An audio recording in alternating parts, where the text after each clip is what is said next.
Olá, gente boa, gente fina, tudo bom com vocês? Bom, vamos lá.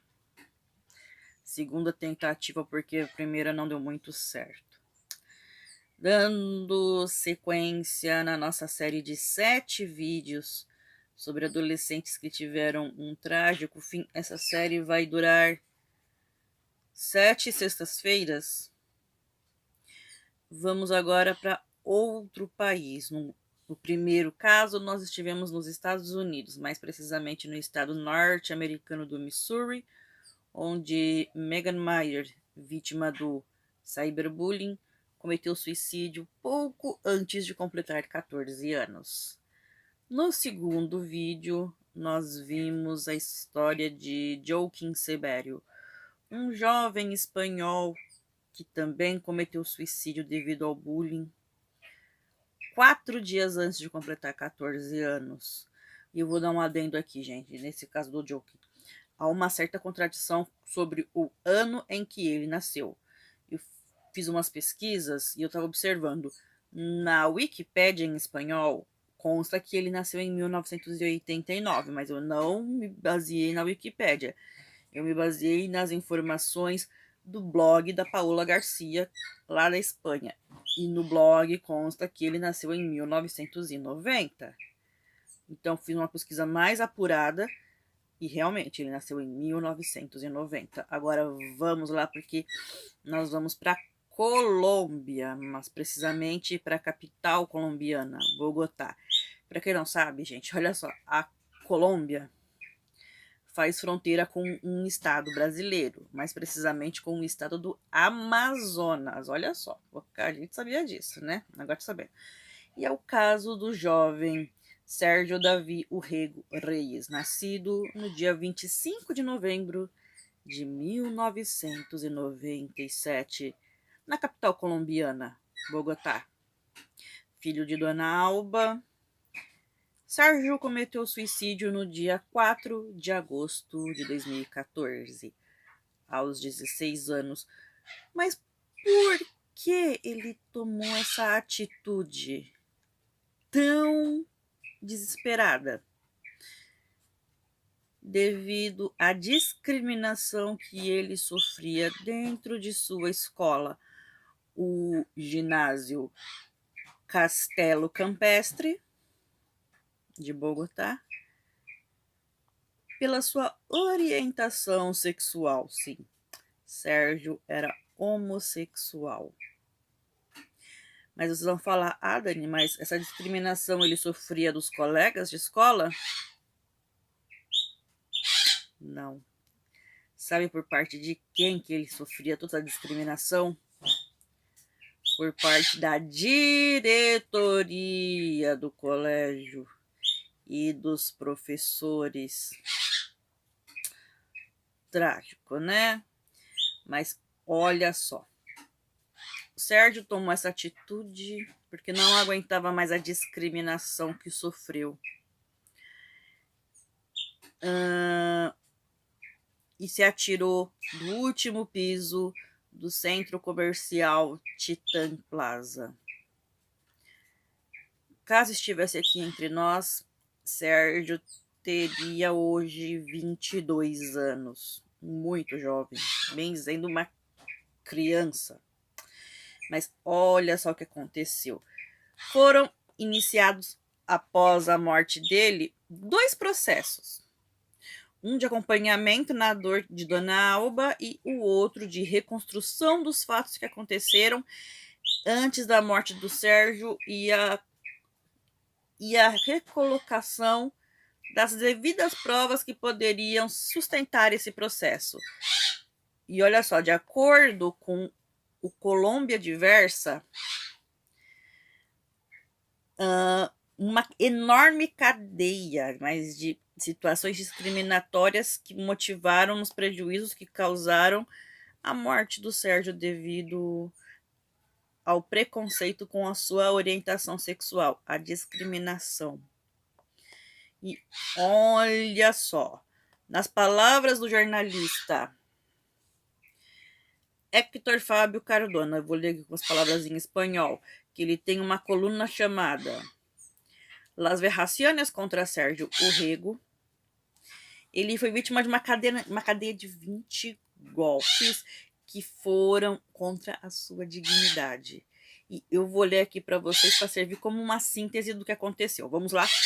Primeiro, Sérgio havia criticado as cobranças não autorizadas no colégio e teve que assistir o quê? Teve que participar de uma atenção psicológica pelas palavras que ele disse. O que depois descobriram que realmente era verdade. Segunda, um professor exigiu ter o celular e exigiu o quê? Que entregassem a senha desse celular para ver o beijo que o Sérgio deu em seu namorado. O que começou com toda a confusão. Olha só, hein, gente. Aí um professor fez isso. Terceiro, porque um beijo entre o Sérgio e o seu namorado, cujo nome não foi revelado, poderia ter desencadeado toda essa cadeia de acontecimentos trágicos. Agora vamos lá para o terceiro. Olha o que o colégio fez. O colégio o obrigou a se assumir homossexual e deduziu que o beijo era, olha só, que o beijo era uma manifestação obscena, grotesca e vulgar, segundo o manual de convivência, e exigiu que o casal assinasse um compromisso de se distanciar. Olha. 4. Olha o 4. A confirmação de sua orientação sexual teve que ser repetida de frente a 4 professores em uma reunião formal do colégio. Os pais do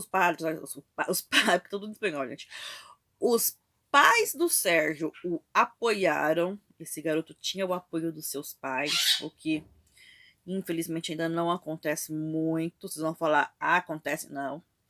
Infelizmente, muitos homossexuais não possuem apoio familiar. Máximo, muitos não possuem. O que acontece, né? Infelizmente. E desde o início ele foi apoiado pelos pais e a reação da família do seu namorado, infelizmente, foi diferente.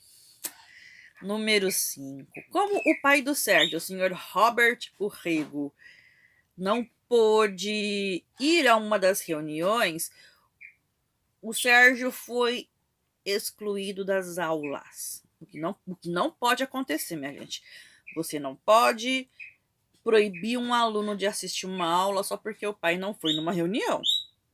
Bom, no meu tempo não tinha isso.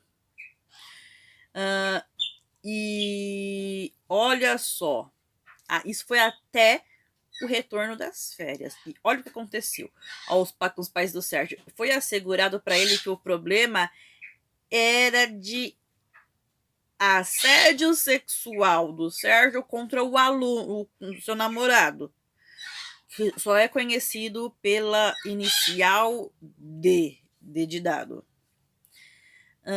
E mesmo que os educadores tivessem reconhecido que não tinha evidências do que aconteceu, o Sérgio supostamente teria deixado provas deste caso.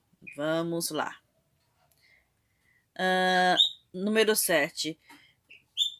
Depois que os pais do namorado denunciaram o Sérgio na polícia, olha, a polícia foi entrar no caso sobre um suposto abuso sexual, parece que pressionados pelos diretores do colégio, eles foram pressionados a fazer isso pela diretora do colégio, olha só. E olha o que a diretora fez, ela exigiu um certificado externo de acompanhamento psicológico aos 2. Número 9. Ele foi impedido novamente de retornar às aulas por falta do certificado de acompanhamento psicológico.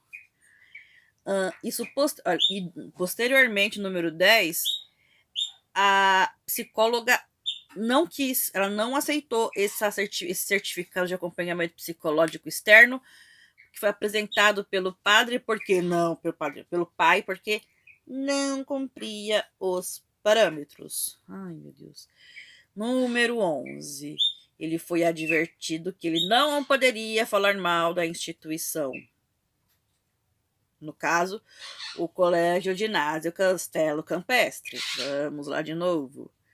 E ele foi deixado muito claro que ele não podia voltar a discutir com as autoridades do colégio. Novamente, agora número 13. E ele também teve seu certificado de estudo dos anos anteriores retido, o que seria necessário para que ele pudesse ser transferido de escola. Número 14. A comissão de família a comissão de família notificou a dona Alba, a mãe do Sérgio, sobre um processo por suposto abandono de lar. Porque o que acontece? Dona Alba trabalhava na época em Cali, na Colômbia, e ela tinha que viajar para cada reunião. Então ela foi denunciada como por abandono de lar. E o que acontece? Isso, quem apresentou essa queixa foi o colégio. E olha a número 15. A comissão fez uma visita à casa do Sérgio. E ao notar a ausência da mãe e na presença da avó dele, olha, até a avó foi envolvida nisso, hein? Em presença da avó, eles concluíram que não era um caso de violência intrafamiliar. Graças a Deus, né? Número 16. Os pais do Sérgio apresentaram uma queixa contra o colégio na Secretaria de Educação.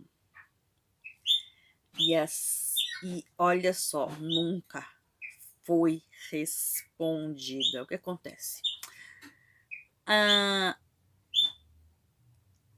A secretaria visitou o colégio e levantou uma ata. O que acontece nessa ata? Assegurou que o Sérgio estava abandonado e que ele nunca havia sido discriminado. Pois lá. Agora, 17. Uma vez que os padres do Sérgio o retiraram da escola e deixando claro o protesto pelo abuso e a discriminação, o colégio não quis devolver o dinheiro de direitos de grau, tem esses direitos lá na Colômbia, e o certificado de paz e salvo. E foi nisso que ele se deprimiu e chorou demais, demais, demais. Número 18. O colégio castigou. Olha o que o colégio fez, gente. Agora a coisa vai ficar feia. Agora vai piorar. O colégio simplesmente castigou os alunos que foram ao funeral do Sérgio e os obrigou a recuperar o tempo de ausência estudando por um sábado. Esse foi o número 18. Olha o número 19. Olha o que a reitora Amanda Castillo fez. Ela advertiu os alunos que deveriam ser discretos e que, desculpa, gente, essa me doeu, olha. Gente como essas pessoas não são aceitáveis no colégio. E outra companheira confessou em um e-mail que a reitora havia dito que a morte do Sérgio era um benefício para a sociedade e que eles não teriam a culpa porque Sérgio havia cometido suicídio quando já não era aluno da escola. E olha só o que ela aprontou de novo, essa dona Amanda. No número 20 aqui vocês vão saber. Ela expediu um comunicado em que nega o assédio, o abuso que esse garoto sofreu, o abuso psicológico, e exige ao jornal El Espectador, que foi o que publicou a história, que corrija e insinua que iria proceder legalmente. Minha gente, Um ano depois do suicídio de Sérgio Orrego, uma coisa, ele se suicidou no dia 4 de agosto de 2014.